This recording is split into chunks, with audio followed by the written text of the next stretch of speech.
Welcome to the Crypto Podcast. You can find all our episodes on thecryptopodcast.org. We're also on BitChute and YouTube. You'll find the links in the podcast description. I also have four other podcasts with four getting to the top 0.5%, and this one currently at the top 5%. So I want you to give me a 5-star rating and a review to get me up further because it all helps. I'm also a podcasting coach. You'll find everything on bio.link/podcaster. This episode is one I'm looking forward to because I love NFTs, because I'm getting involved in it myself.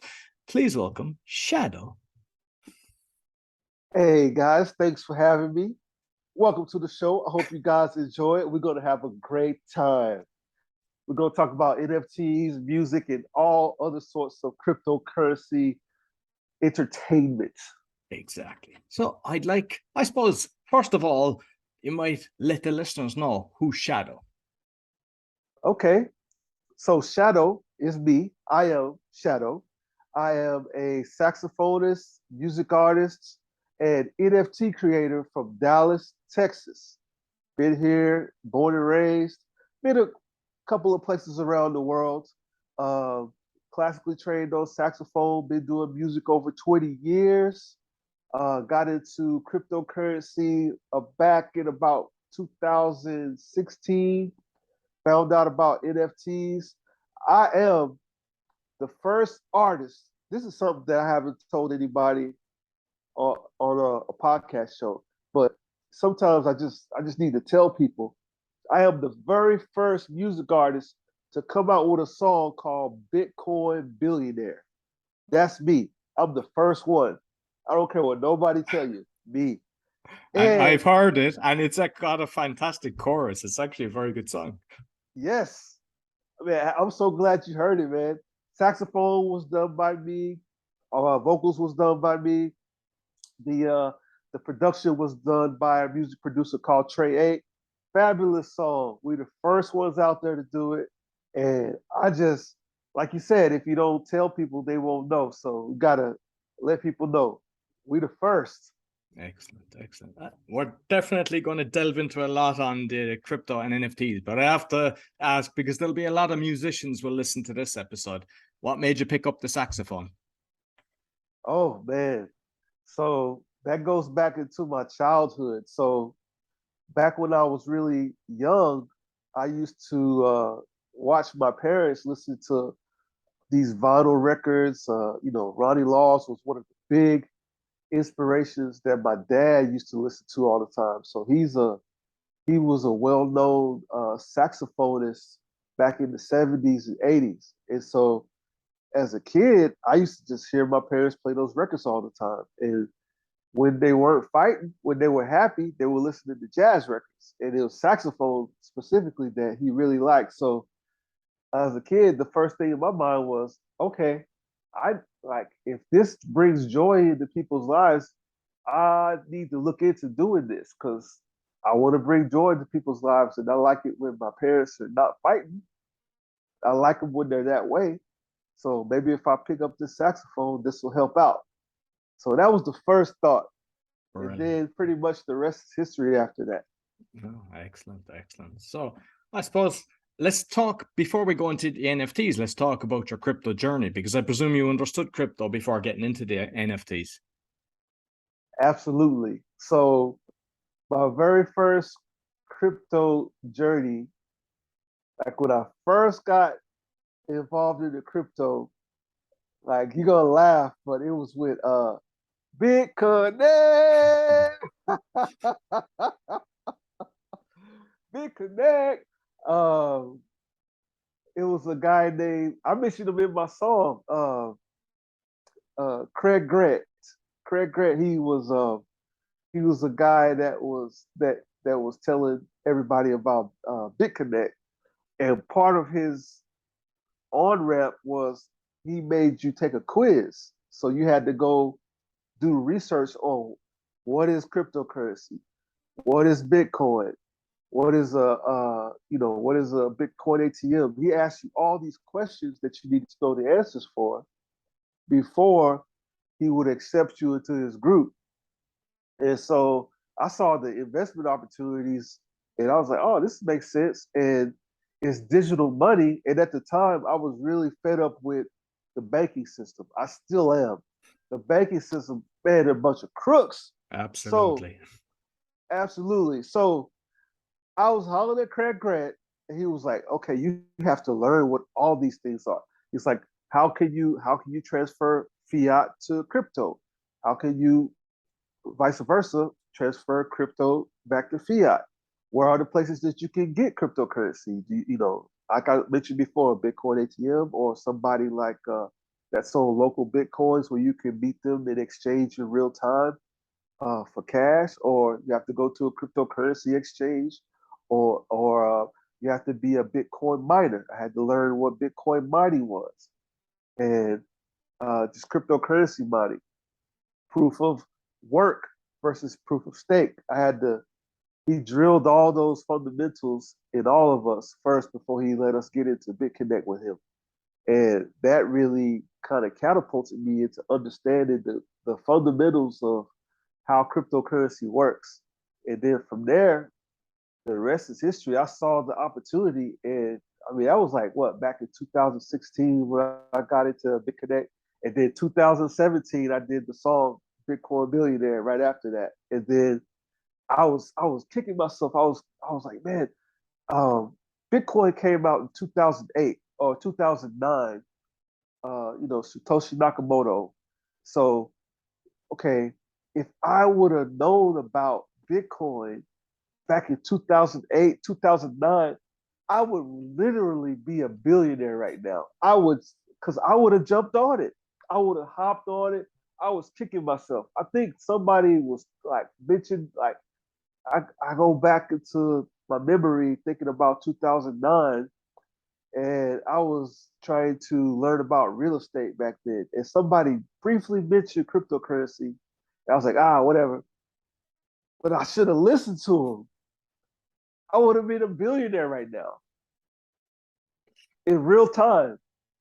So that's how I got into cryptocurrency. Well, excellent. And with the wallet then, which wallet do you recommend? Because there's so many different ones. I know in the States there's kind of Trezor and stuff like that, and Ledger. Which ones do you actually think are better? Well, I've been a fan of Exodus Wallet since the beginning. Uh, I like Exodus Wallet because it's a good hardware wallet. I have one. I used to have one on my phone, but the main wallet that I have, that's Exodus, is on my laptop. I love it. It can connect to Ledger, or if you got a Trezor. Um, it's so secure, and all I like how they give you all your private keys right there for each cryptocurrency. There's nothing, no funny business, and it's just a bulletproof wallet, and it's multi currency, so I never have to worry about downloading a whole bunch of other wallets. And I like how they update frequently. Every time there's a new cryptocurrency that comes out that's relevant, that's not a shit coin. It's not a shit coin. They'll add it to the list, and I like the functionality. You can easily delist and list cryptocurrencies at will. The ones you want to just take off, you can do that. I love the integrations that they do with the staking. They just always stay ahead. They always stay up to date.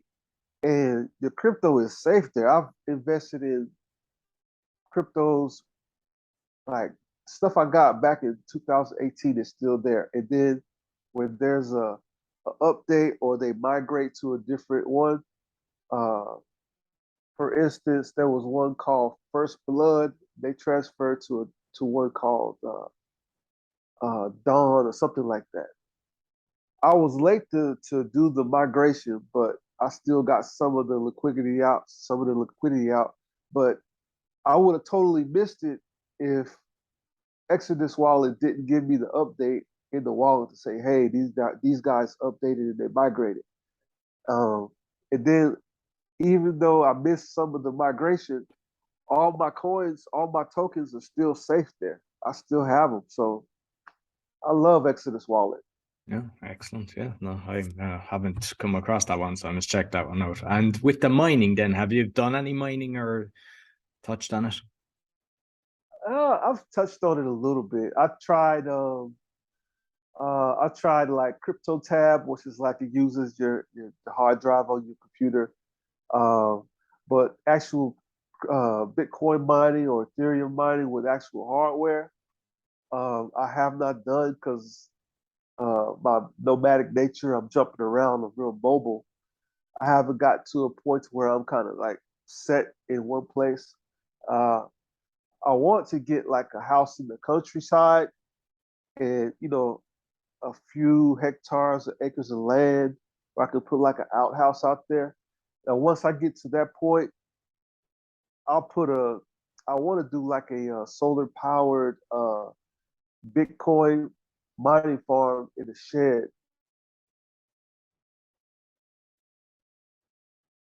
I'm going to get around to that eventually, but I totally understand the upside to mining, and I don't think that it's hurting the environment like a lot of people are saying now.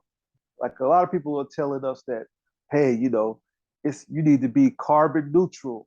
It burns up too much energy to mine Bitcoin, and I think that's a psyop. That's a trick by the bureaucrats to make things more centralized Exactly. because miners guarantee the decentralized nature of cryptocurrency. When you move everything to just proof of stake, now it's not really decentralized anymore. It's centralized because the proof of stake is based on people voting on different blocks, and you can control that. So now you got BlackRock and Citadel and all these big institutional organizations muscling in, trying to take over the crypto to where they have 99% of it and the rest of the world only has 1%. We just did that with fiat. We don't want to do that with crypto. Absolutely, absolutely, and yeah, and anytime the government tells you to do something, do the opposite, and you're safer. Yeah. Exactly. So with the NFTs, then, because like I've mentioned it before, but you're the first person that's actually have done it come on the show regarding the music, because I know the likes of Spotify and a lot of them, they shaft the artist. It's like because they're so big, they have to pay the big boys because like the superstars, because they can't get away with that. But everybody else, they get pittance, and the NFTs is a way of overcoming that. Absolutely. I tell people all the time, I'm becoming like an NFT, a music NFT evangelist because I tell indie artists all the time, this is the way out. This is the way out. Especially if you already have a loyal fan base, they're going to buy your stuff. And so this is the scenario, just like you said with Spotify. Let's talk about it. So with the NFTs, there are platforms available now. One of them is called DNS.xyz. You can put your NFTs up there. People can buy them and they can stream them the same way they do on Spotify. But the difference is you can put your NFT music up for sale for, I sold them for like the equivalent of $5 or $6 for one single, like all the time. You can do auctions for limited edition copies of your songs. But back to the Spotify conversation. So let me tell you, with Spotify, I get the streams, right? I'm a music artist. I worked hard. I promoted. I put my stuff out there. I got 10,000 streams or 20,000 streams or whatever, right? So I did all that work. So let's say today I get my 10,000 streams. I have to wait 2 to 3 months to receive payment for those streams. And that's only after Spotify takes their cut, Apple Music take their cut, and then finally, or any other of the streaming services. And when it finally gets back to your DSP, which is a distribution service provider, For instance, an example of a distribution service provider is TuneCore or CD Baby or what's another one that's popular? DistroKid. So they take their cut out of your money, and then after everybody's taking their cut, so they act as like the agency that collects from all the different platforms, is it? That the Spotify and iTunes and all that, and then they take another cut. So basically, you get the crumbs on the table.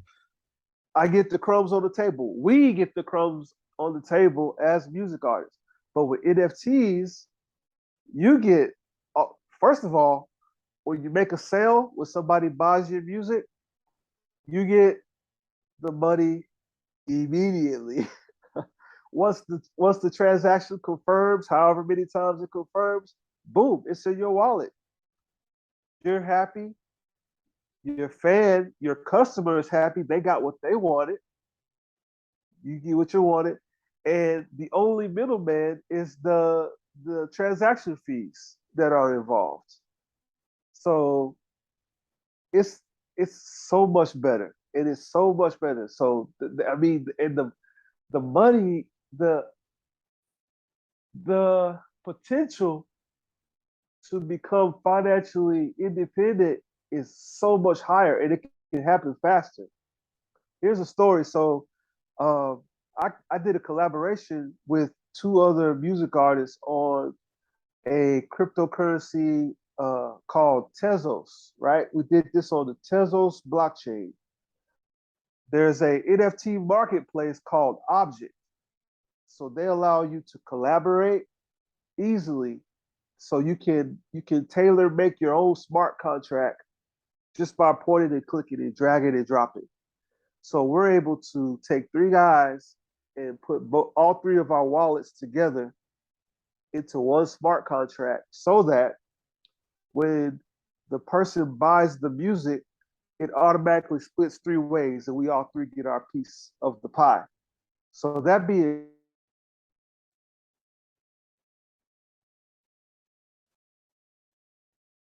so one guy, he goes and records his stuff. I recorded my stuff. The third guy recorded his stuff. He was a dancer, so he recorded a video, music, he's a b-boy, hip hop dancer. So he recorded video. So we all took everything we did, we put it together, and made one song. We didn't make 1,000,000 copies or 1,000 copies, only one copy. We put it on auction.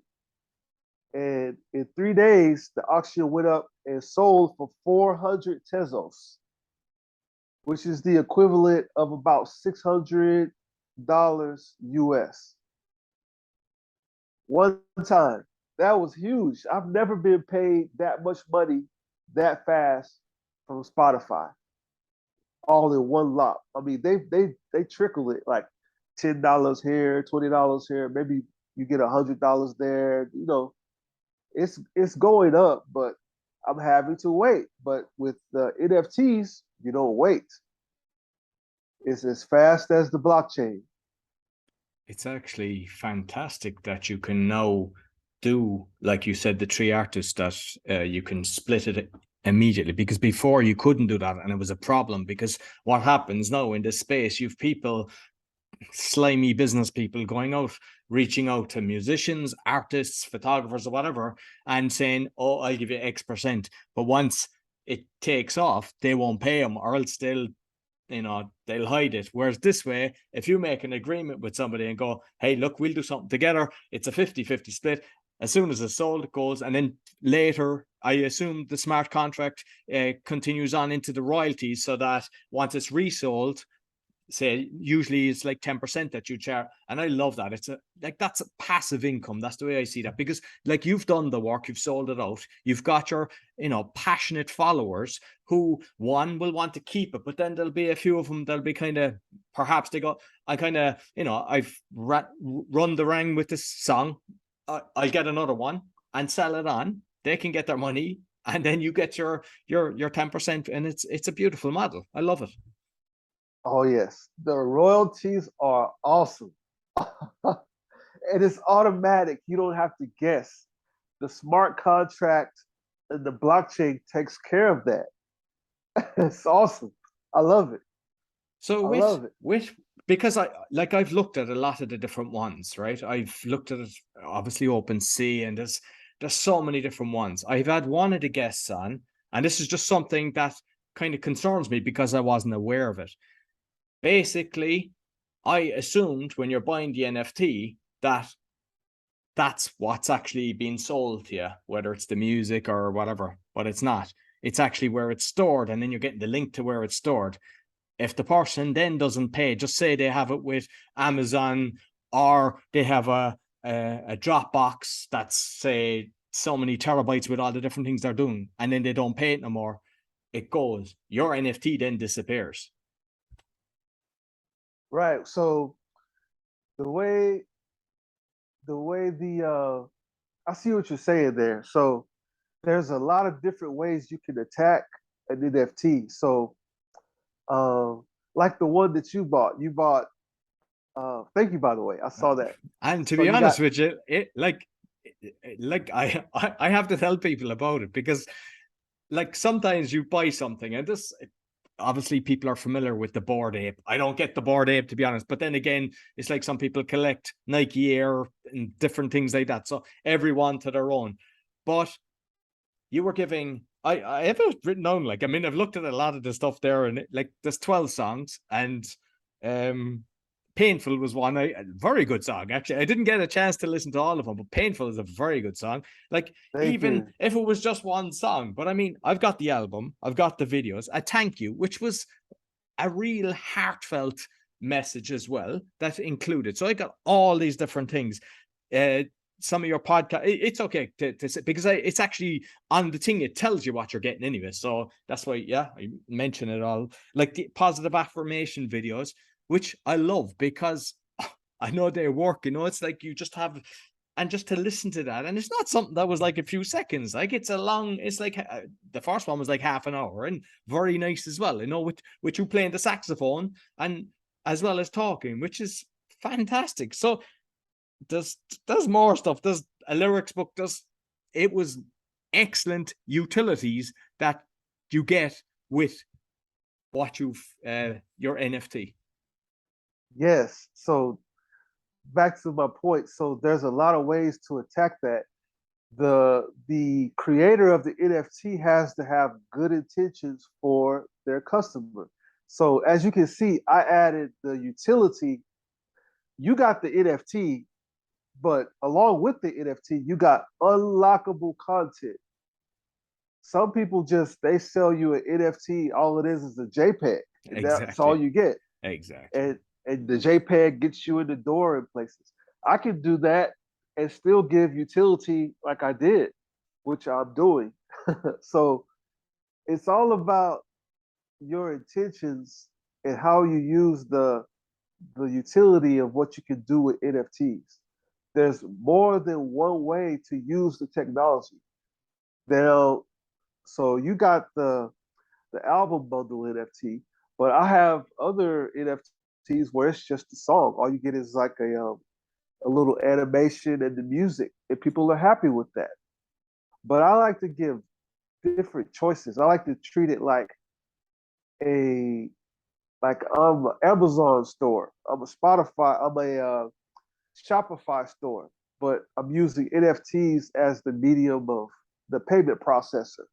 So not only can I do utility and give you unlockable content, not only can I do JPEGs, I have those. I can do music. I can also do services. This is something that I'm experimenting with, and a lot of people. I've done this for a few people, uh, like freelancer work. As a freelancer, I will, if you have a record that you want me to play saxophone on, you can hire me and get that service from me just by buying the NFT. The NFT then turns into your receipt for the service that I am rendering you. And then once the service is complete, you can then resell that service to the next person who wants the service. Now But that does but two. but but with that, so just say, like just say it's a 5-minute song or something like just we'll keep it simple. We it could be 1,000, but we'll say it's $100, keep it easy for everybody. And they buy that you create, say, a happy birthday song. Let's just call it something like that. And you say it's specifically somebody playing the saxophone and then you're singing over it or something like that, right? So then you create that, they've got their value. But if they sell it on, then you're only getting the 10%. You're not getting the 100 again. Well, that's the power of doing the smart contracts. So with this particular NFT, when they sell it on, I get 50%. Ah, beautiful. Okay, I love it. Yeah, because now you've got affiliates working for you. Yeah. So Brilliant. I love that. I I can get I can adjust the royalty rate. It can be 10%. And that's why I love using the Rarible marketplace because they allow you a lot of flexibility. I don't know if you can do so much with OpenSea. OpenSea is great for like big collections, but for independent creators who are really artists, Rarible is beautiful. Yeah. So I can adjust it 50% royalty rate. So when that guy sells the service to somebody else, he has to think, okay, I spent maybe I spent 100 for Shadow to play saxophone for me. So I need to go sell this for, $200, right? To get my money back. He gets 100, I get 100. Works. Oh, excellent. And with, say, the one that I got then, I mean, I'm not going to sell it on because I just, it's one. If that's sold on, then obviously the royalties, you'll get the 10%, say, royalties. But do all the utilities come with it as well for the next buyer, say, if it was sold on? Yes. Okay. The way it's set up, just how you bought the album bundle, the description tells you all the instructions of how the NFT will work. And so with the services, I'll outline what you get when you buy it, how to contact me, what to send me, and I tell you the time frame on how long it's going to take me to do the recording for you.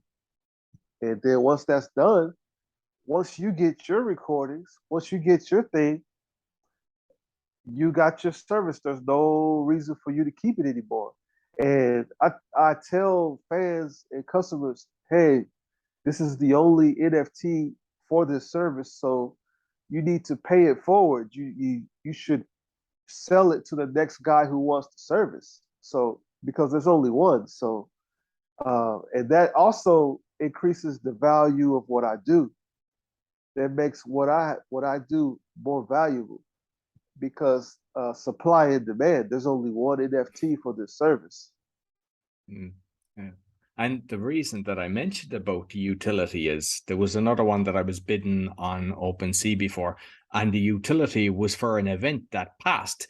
And when somebody bought it, they basically, there was like 3 tickets and there was 5 lifetime memberships or something. But it was written so bad. You didn't know, did the person use it or not? So you could have been paying a lot of money for something that you would never use, just a picture, and it was the utility that had the value. But the contract was done so bad that you didn't know. So I love the way you've actually described it, the way you're actually telling it, because you're letting people know as they search it and go through it what exactly they're getting in the whole process. And like, this is a very big company that done what I'm talking about, multi-million pound company, and they didn't do that. Sounds like they still are trying to understand the technology. Sounds like they just got in, so they still don't understand. Yeah. I love the way that you're actually doing. So with the process, like the one that you done, what's it called again? Royalty? What's the name? Rarity, is it? Rarity? Rarible. Rarible. What percentage do they charge? Because is it 2.5 is OpenSea? Yeah. Yeah, it's 2.5, Okay, 2.5%. which is fair enough, like, because obviously, they have to host it and provide, so that's a fair enough fee. Like, I mean, your credit card processing is more than that, so I think people are happy enough. So the whole process then of actually adding it on, is it straightforward or is this complex? Like for those other artists out there that might be considering this. So to add on, So when you say add on, you mean to put To create the whole song? thing, like what you've done basically, because you put up the graphic, but then you've had all these different utilities that you've done. Okay, so it depends how you do it. The easiest way is just to put up a as a music artist. The easiest one to do without a whole lot of complication is Ethereum network or Tezos network, and Rarible makes it really easy. You upload an MP3 file, and that becomes the actual file that the smart contract ties to for the NFT, and then it'll ask you to upload a cover art, like an album cover or painting or something, and that'll be like your preview. And then once you do that, you set your price. You set whether it's going to be, a limited edition. You like if you want to have 100 copies or 10 copies, then you can add notes like I did, description, and then after you're done with all that, you just hit mint. You pay the gas fees, and it's up there. Just that simple. And when you do say 1 of 1,000, say you're just paying it once, and then it's the person buying it then pays the actual gas fees for each purchase. Yeah, is that the way it is? That's how it works. Yep. Yeah. Okay. Oh, excellent. And I mean, yeah, I mean, like I think we've covered it all for those with the artists and everything, because like I'm assuming you can offer the service as well as helping people. But is there any downside or anything that you've kind of come across that like buyer beware? Because there's so much. I mean, I've seen lots of bots in the open sea and lots of people driving it up and just then bailing out and stuff like that. Have you spotted anything for people to kind of be cautious of? Yeah. So I've been burned quite a bit. I've been rugged from investing. I tried to buy other NFT projects and cryptocurrency projects, and it's the same with cryptocurrencies as it is with NFTs. If the if the creators don't have a good long-term plan for the project, the value is going to go down. That's with cryptocurrencies and NFTs. So if you can see that the creator of the NFT, they have like a roadmap. They need to have a website, a separate website from the marketplace. For instance, with me, I did that research. When I got burned the first time, I learned, I was like, okay, good projects have their own website outside of social media links and marketplace. So they're going to spend the money to actually get their own domain and house all the information about their NFT project on their own site. So that's what I went and did the same thing because I want to have credibility for my art. I want to be official, and verified and authentic. So I have shadowmusic.com/NFT. You can check and do your due diligence on me. But if they don't have that, if they don't have at least their own website, their project's probably going to fail. And the NFT that you bought,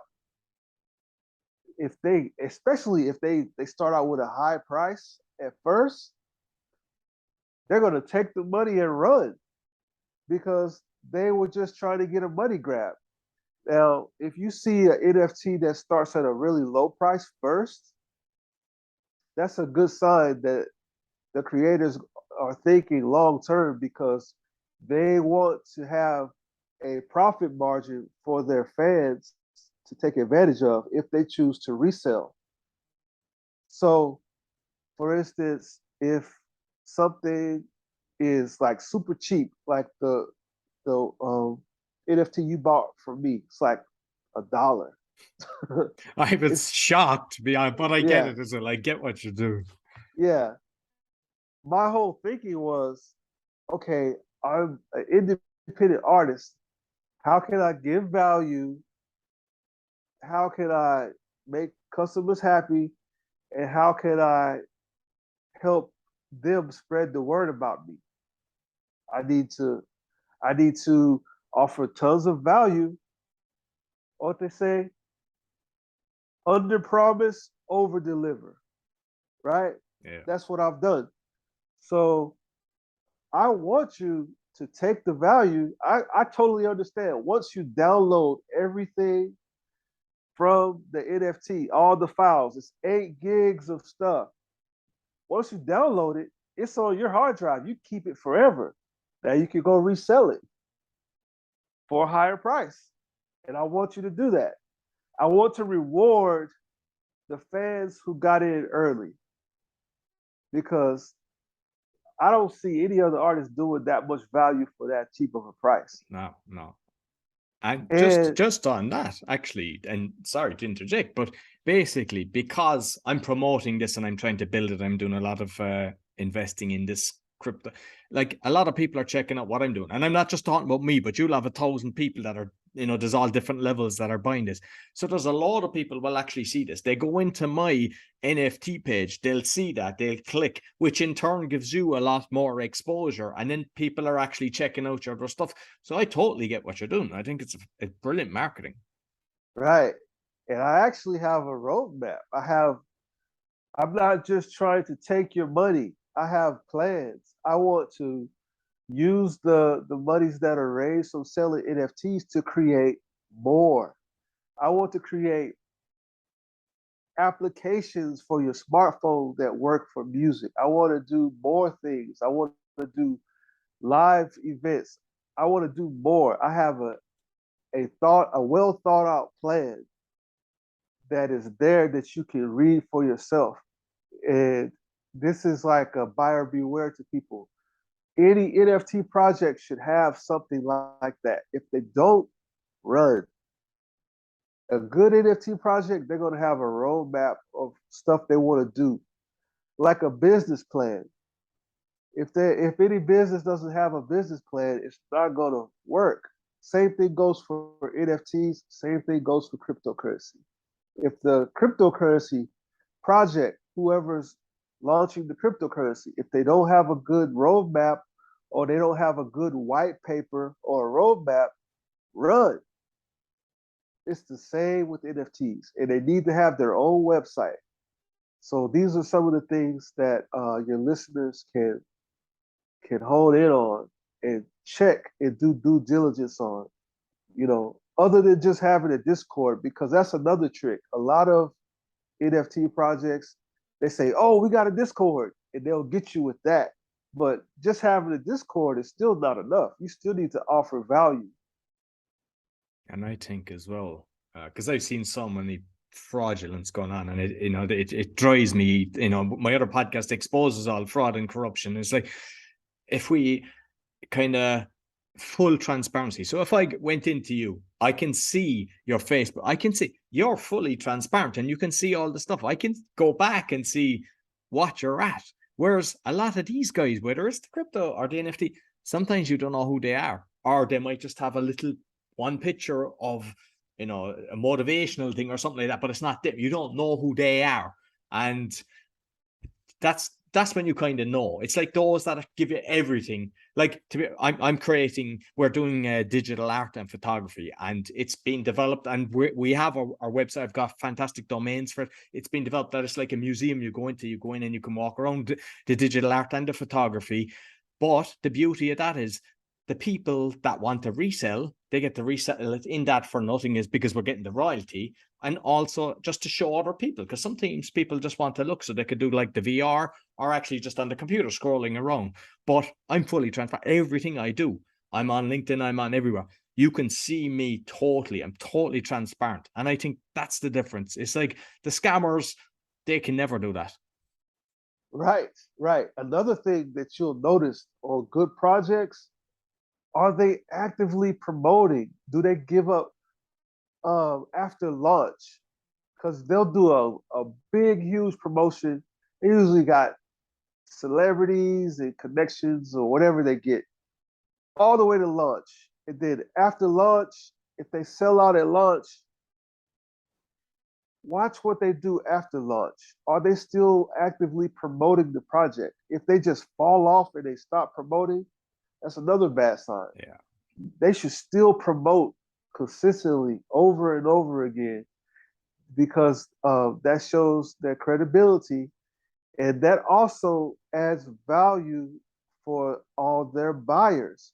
Because if the project founders continue to promote, that makes it easier for the people who bought the NFTs to resell, because the founders are doing their job. They're treating this like a business, and you continue to promote.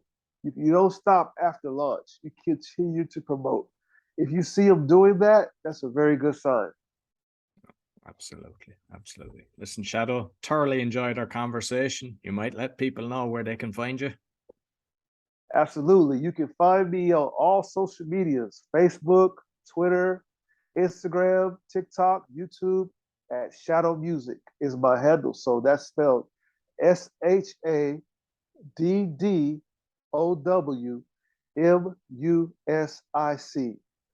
You can find that handle across all social media platforms. Reach out to me. Give me a holler. Shout at me. Let me know something. Excellent. Yeah, I'll make sure I'll put all the links both on the audio and the video. Thank you very much. All right. Thank you, sir. So that's all for the Crypto Podcast. You'll find all our episodes on cryptopodcast.org. As mentioned, we're on BitChute and YouTube. Be sure to give us a thumbs up, 5-star rating, and follow Shadow's music. It's very good. Until next week, take care.